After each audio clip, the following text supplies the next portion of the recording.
ఏది అయినా ట్రై చెయ్యి ఆచి చికెన్ మసాలా. ఆచి చికెన్ మసాలా. దశాబ్ద కాలం తర్వాత కేరళలో కాంగ్రెస్ పార్టీ నేతృత్వంలోని యూడీఎఫ్ కూటమి పాలన పగ్గాలు చేపట్టనుంది.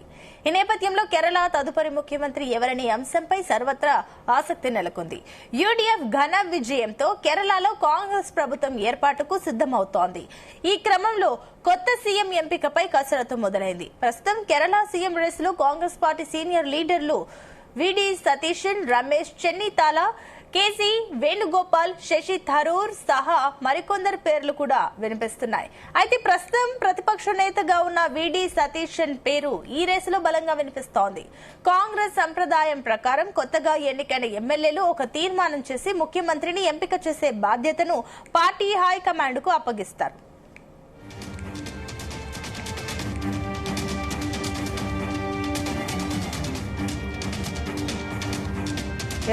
కేరళలో సీఎం పైన 4 సీనియర్ల పేర్లు అయితే వినిపిస్తున్నాయి. ప్రత్యేకించి ఈ 4లో కూడా ఎంపికకు సంబంధించి కూడా అటు హైకమాండ్ అయితే కీలకం కాబోతుంది. ఇదే అంశానికి సంబంధించి మరిన్ని డీటెయిల్స్ మా బ్యూరో చీఫ్ నరేందర్ అందిస్తారు.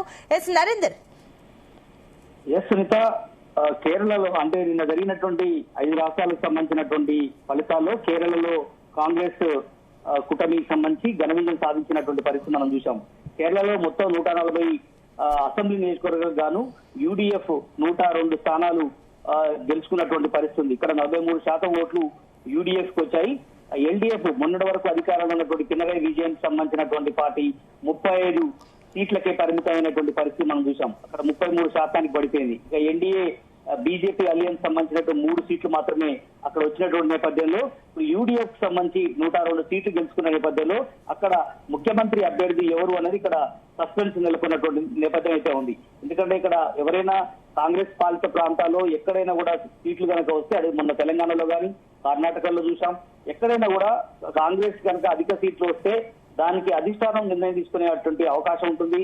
దీనికి సంబంధించి సోనియా గాంధీ కావచ్చు, రాహుల్ గాంధీ కానీ పార్టీలో ఉన్నటువంటి ముఖ్య నేతలు దీని మీద ఒక నిర్ణయం తీసుకునే అవకాశం ఉంటుంది. కనుక దశాబ్దాల కాలం తర్వాత కేరళలో కాంగ్రెస్ పార్టీ నేతృత్వంలోని యూడీఎఫ్ కూటమి పాలన పగ్గాలు చేపట్టనున్నటువంటి నేపథ్యంలో కేరళ తదుపరి ముఖ్యమంత్రి ఎవరన్న దాని మీద సర్వత్రా కూడా ఆసక్తి నెలకొన్నటువంటి పరిస్థితి.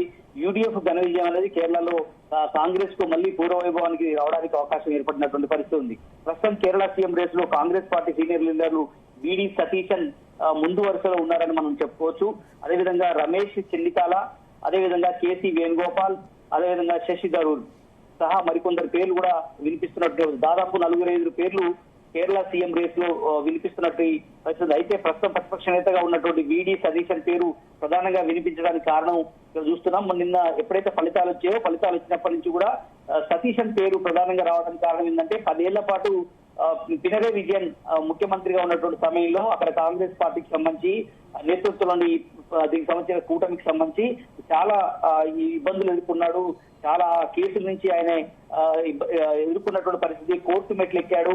చాలా ఆర్థికంగా కూడా కొంత నష్టపోయినటువంటి నేపథ్యం కూడా ఉంది. కనుక కాంగ్రెస్ పార్టీ సతీశన్ పేరు ప్రధానంగా రికమెండ్ చేసే అవకాశం అయితే కనిపిస్తుంది. కనుక కొత్తగా ఎన్నికైనటువంటి ఎమ్మెల్యేలు ఒక తీర్మానం చేసి ముఖ్యమంత్రి ఎంపిక చేసేటువంటి బాధ్యత హైకమాండ్ తీసుకుంటుంది. కాబట్టి దీంట్లో ప్రధానంగా చేసే అవకాశం. అయితే వాస్తవానికి గడిచిన 5-6 నెలల నుంచి కేసీ వేణుగోపాల్ కూడా పేరు కూడా వినపడింది. ఎందుకంటే కేసీ వేణుగోపాల్ పార్టీకి జనరల్ సెక్రటరీగా ఉన్నారు, అదేవిధంగా ఆయన ఎంపీగా ఉన్నారు. అదేవిధంగా పార్టీకి చాలా మంది అటు సౌత్ కు సంబంధించినటువంటి ముఖ్య లీడర్లకు కాంగ్రెస్ పార్టీకి పెద్దన్నగా కేసీ వేణుగోపాల్ పాటిస్తున్నట్టు నేపథ్యం ఉంది. పార్టీ హైకమాండ్ కు చాలా సన్నిహితంగా కేసీ వేణుగోపాల్ వ్యవహరిస్తున్నటువంటి నేపథ్యంలో ఆయన పేరు కూడా పరిశీలనలో ఉంది. శశి థరూర్ మనం చూసాం, గత యూపీఏ ప్రభుత్వంలో కేంద్ర మంత్రిగా కూడా పనిచేశారు. శశి థరూర్ కూడా కాంగ్రెస్ పార్టీ లాయల్ గా ఆయన ఉన్నటువంటి నేపథ్యంలో ఉంది. మొదటి నుంచి కాంగ్రెస్ పార్టీని నమ్ముకొని రాహుల్ గాంధీతో కూడా దగ్గర సంబంధాలు వెళ్ళినటువంటి శశి థరూర్ పేరు కూడా తీసివేయలేము. బట్ అందుకనే ఇక్కడ ప్రధానంగా సతీష్ పేరు ప్రధానంగా వినపడానికి ఇక్కడ అన్ని రకాల శక్తియుక్తులు ఉండి పార్టీని ముందుకు తీసుకెళ్లడంలో ఈ రోజు 102 సీట్లు కేరళలో రావడానికి, యూడీఎఫ్ అధికారంలోకి రావడానికి, పినరయి విజయన్ మీద అన్ని అస్త్రాలు ఎక్కుపెట్టడానికి ప్రధానంగా సతీష్ అనే ప్రధాన కారణం అని కూడా మనకు వినిపిస్తున్నటువంటి సమాచారం ఉంది. బట్ మనం చూసాం మన తెలంగాణ నుంచి కూడా ముఖ్యమంత్రి రేవంత్ రెడ్డితో పాటు పలువురు మంత్రులు కూడా కేరళలో ప్రచారం చేశారు. ప్రచారం కూడా కలిసి వచ్చినట్టుగా మనం భావించాల్సిన అవసరం ఉంది. ముఖ్యమంత్రి రేవంత్ రెడ్డి చరిష్మా కూడా కొంత తెలుగు ప్రజలు అక్కడ చాలా మంది ఉన్నారు. కేరళలో బార్డర్ లో పలు జిల్లాలో దానికి కూడా కొంత ప్లస్ అయినటువంటి నేపథ్యం ఉంది కనుక కేసీ వేణుగోపాల్ అయితే బాగుంటుందని కూడా ఇక్కడ తెలుగు రాష్ట్రాలకు సంబంధించినటువంటి కొంతమంది కాంగ్రెస్ లీడర్లు భావిస్తున్నటువంటి నేపథ్యం ఉంది. కానీ అంతిమంగా కాంగ్రెస్ పార్టీ నిర్ణయం ఎప్పుడు కూడా ఎమ్మెల్యేల అభిప్రాయాన్ని తెలుసుకొని అధిష్టానం ఒక నిర్ణయం తీసుకునే అవకాశం ఉంటుంది.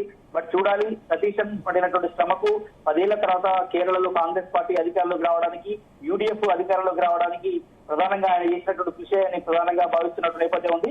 రాహుల్ గాంధీ మేబీ ఇవాళ సమావేశం అయ్యే అవకాశం ఉంది. రాహుల్ గాంధీ అదేవిధంగా కాంగ్రెస్ పార్టీ జాతీయ అధ్యక్షుడితో పాటు మల్లికార్జున ఖర్గేతో పాటు కేసీ వేణుగోపాల్, పార్టీలో ఉన్నట్టు ముఖ్యంగా సోనియా గాంధీతో కూడా చర్చలు జరిపి ఫైనల్ గా అభ్యర్థిని ఖరారు చేసే అవకాశం ఉంటుంది.